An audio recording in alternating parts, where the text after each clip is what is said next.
This line processes forged and cast products into precision engine parts.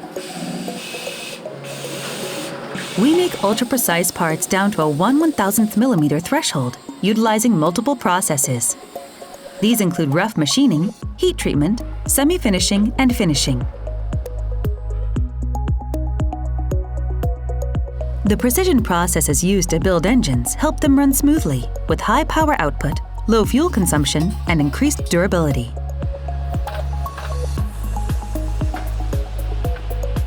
お客様に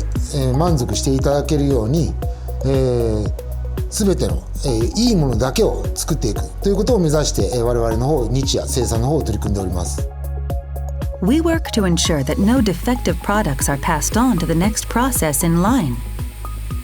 However, rather than identifying an issue after it occurs, our aim is to not make any defective products in the first place.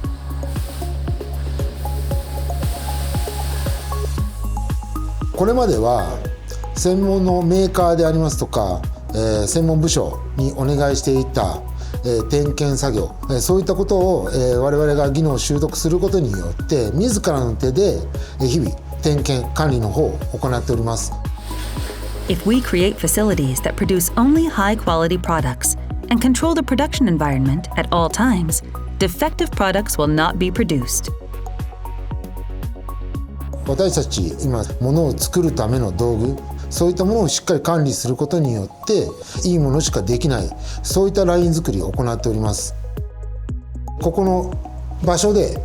ライン全体の方を管理し、常に異常がないかっていうものを見ております。で、異常になる前に、速やかに手を打って常に設備、そういったものがですね、良い状態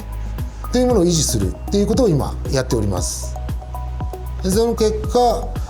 不良品を作らない、また後ろにも流さない、そういったラインになっている、そういうふうに感じています。